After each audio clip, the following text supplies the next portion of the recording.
ఏంటమ్మా అక్కడ నుంచి గేట్ వచ్చేసి ఇది సెకండ్ ఇయర్ కదా, ఫస్ట్ ఇయరా సెకండ్ సార్ చెప్పండి.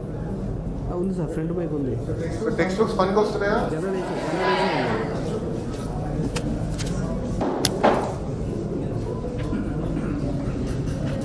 చెప్పేసి ఆల్రెడీ వచ్చినాయి.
నిమిషాలు మాట్లాడింది మాట్లాడింది సార్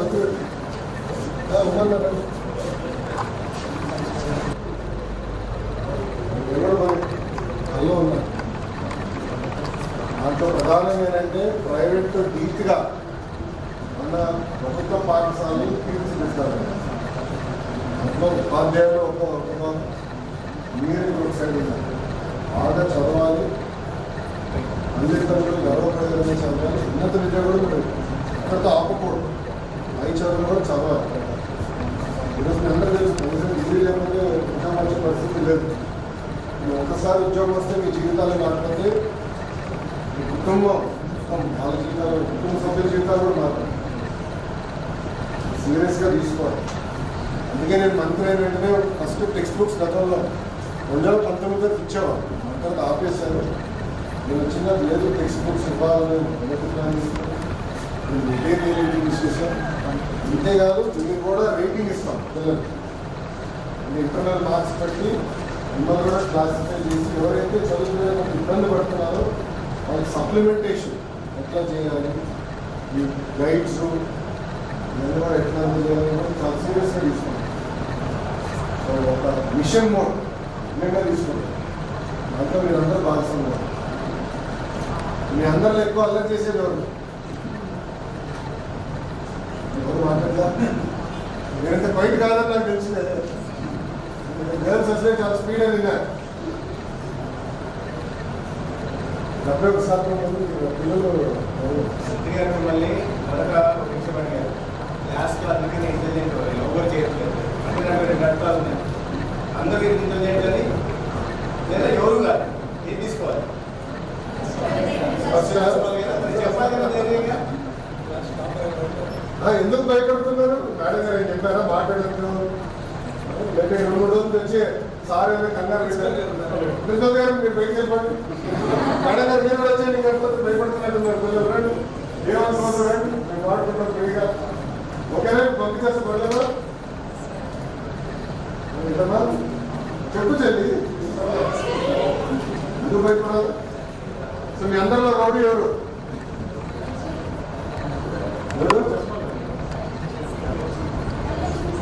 ఎక్కడుంది ప్రోగ్రామ్?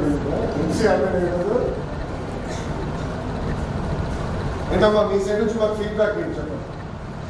ఏం చేస్తే బాగుంటుంది? ఎందుకంటే మీరు ఒక బ్యాచ్, మీరంతా మీ తర్వాత మీ జూనియర్స్ వస్తారు సెకండ్ ఇయర్. ఏం చేస్తే బాగుంటుందని మీరు ఆలోచిస్తారు. నాకు సలహా లేదు మా అందరికీ. అన్నీ నాకు తెలుసని నేను ఎప్పుడు అనుకోను. బాబు గారు ఎప్పుడు మాకు చెప్తారు, చంద్రబాబు గారు లేదు, ఎమ్మెల్యేలు కానివ్వండి, ఎంపీలు కానివ్వండి, మంత్రులు కానీ ఎప్పుడు నేర్చుకోవాలి, ప్రజలు ఏమనుకున్నారో తెలుసుకోవడం.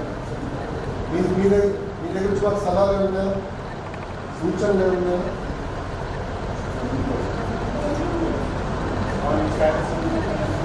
క్లాస్ రూమ్లో పెయింటింగ్, అగ్రి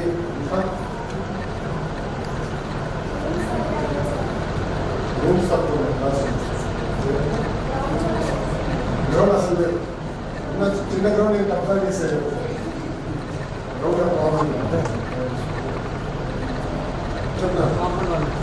కాంపౌండ్ ఉంది, కొట్టి టైం తక్కువ ఉంది. గేమ్స్ స్పోర్ట్స్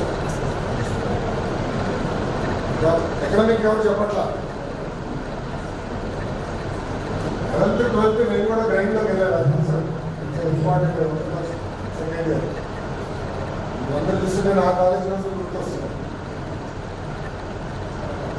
ఇదే ఫీడ్బ్యాక్ అని చెప్పండి. ఎకనామిక్స్ పరంగా ఏం చేస్తే బాగుంటుంది? ఒకటి text books, guides, work notes అవన్నీ నెక్స్ట్ ఇయర్ నుంచి ఫైనలైజ్ చేశాను. అది అన్నీ చేస్తాం. మీరు వెళ్ళిపోతారు. నెక్స్ట్ మీ జూనియర్స్కి వస్తాయి. పీరియాడిక్గా కూడా ఎగ్జామ్స్ నిర్వహించి ఏ సబ్జెక్ట్లో మీరు వీక్గా ఉన్నారు. మ్యాథ్స్ అనేది వాస్ట్ సబ్జెక్ట్.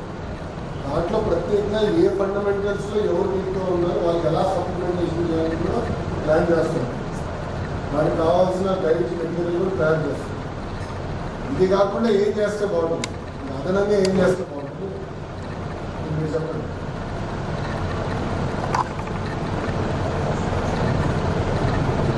బ్యాక్ బెంచర్స్ చెప్పాలి. అందరు కిషోర్ గారు ఎవరు చెప్పట్లేదు. చెప్తా చెల్లి నుంచొని చెప్పి ఏం లేదు, అంతా ఆఫ్ రికార్డే. మైక్ కూడా లేదు నాకైనా.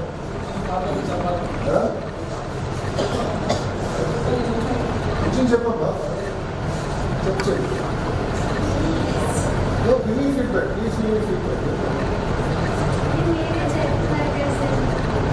నాకు అవగాహన ఉన్నంత వరకు నేను ఆలోచించి చెప్పేది ఇది. బట్ రోజు డే ఇన్ డే చదివేది మీరు కదా. నేను ఇంటర్వ్యూ చేశాను. 98 చేశాను. 1998 2000 గ్రాడ్యుయేట్ అయింది. ఈ 24 సంవత్సరాలు చాలా మారింది.